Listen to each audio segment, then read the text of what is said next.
Questions for Mookie Betts or Jackie Bradley Jr.? Up front, on the right. Mookie, before the game, A.J. Hinch called you a ticking time bomb. Do you feel like you exploded tonight? I mean, it is what it is. You know, I just go out and do what I can to help the team win. Try and be consistent and having some good at-bats and getting some timely hits and whatnot. But, you know, it's not just me. I mean, we got, you know, 25 guys out here to win. Up front. Jackie, your approach on the 3-run double, and Alex was saying, you know, during the year you made some adjustments, and ever since you've been the kind of professional hitter that they need. First at bat, I think it kind of, you know, starts back with that. I saw a lot of off-speed pitches with the bases loaded, and second at bat, got started off with a fastball, then saw another off-speed pitch, and I was in a hitter's count, so I just wanted to, you know, not do too much. See a pitch in the zone that I could handle, and I got it on 2-1 count. On the left. Mookie, how often do you practice taking secondary leads, and what's your approach like, you know, determining when's the right time to go on a pass ball, something like that? I'm not sure I've ever practiced secondary leads, to be honest. I think it's not in professional ball, really. It's just something that's just kind of naturally happens. You talk about them and whatnot, but I think it's just instincts, you know. You gotta trust what you see. You know, it's what I've always been told, and anytime you start thinking about what you want to do here, what you want to do there, is when things kind of go wrong. So just trust your instincts is kind of what I always do. Ken, on the right. For either or both of you, just knowing the struggles David has had this time of the year, how you felt for him going out to the standing ovation, and then Barnes gets the third out of that inning.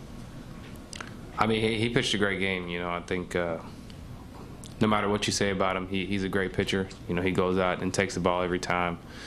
He's a competitor for sure. You know, he has that dominant presence on the mound, and he showed it today. Definitely.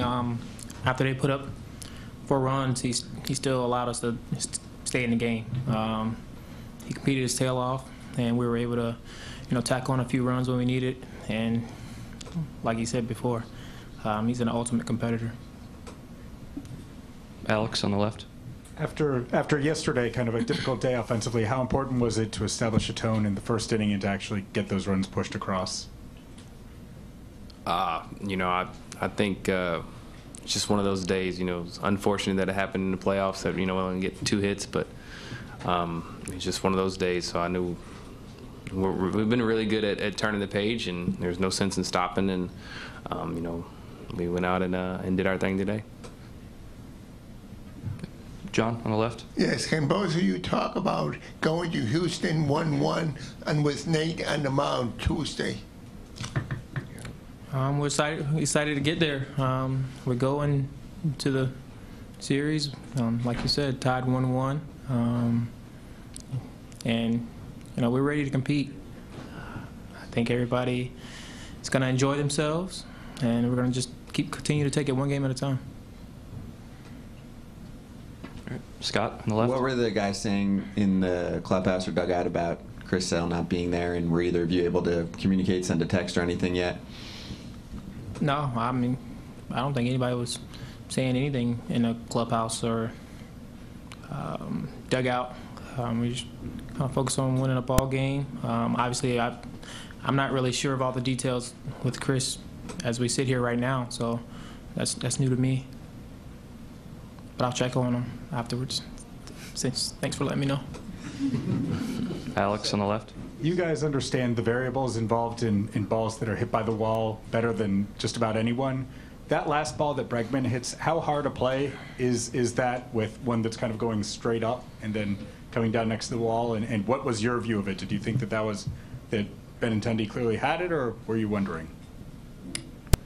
From my view, off the bat, I thought it was too high in a sense to get to the wall. But as you see, Alex does a really good job of barreling balls up. So even though I thought it was high, it still had that great trajectory for Fenway. And first I just thought it was going to be a normal out, maybe one step onto the track. But then as I saw Benny kind of go back and get closer to the wall, I actually started darting over towards his way in case of the bounce off the wall. And he told me personally that the ball came back. So I'm glad that it did. Evan on the right. For both of you guys, when the bottom of the order is going, when Jackie gets on base for Mookie or somebody else in that portion, does it create a different dynamic? Mookie, if someone's on base in front of you, and Jackie, do you think about that when you're, batting? Mookie's coming up pretty soon after you. I think it just extends the lineup.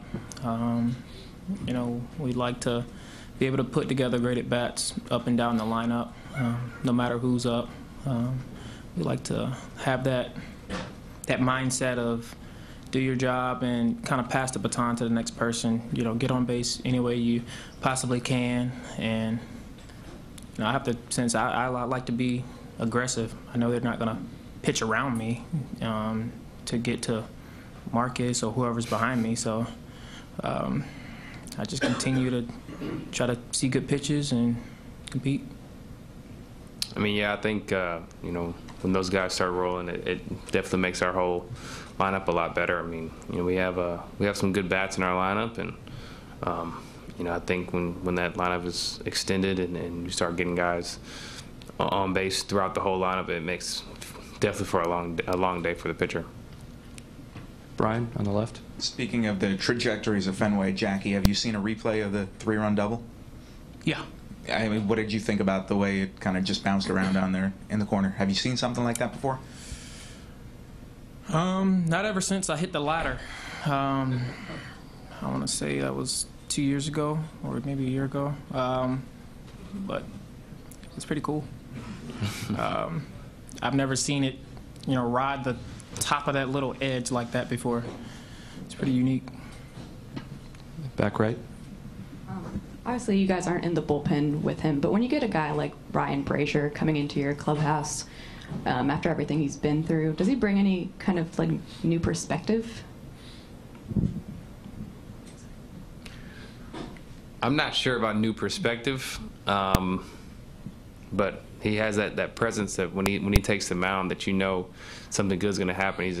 He's a dog. He gets on that mound. He doesn't care who's in the box. He's going to get you out. And I think having that mindset is huge, especially being somebody in the back end of the bullpen. And he's definitely proven why he belongs.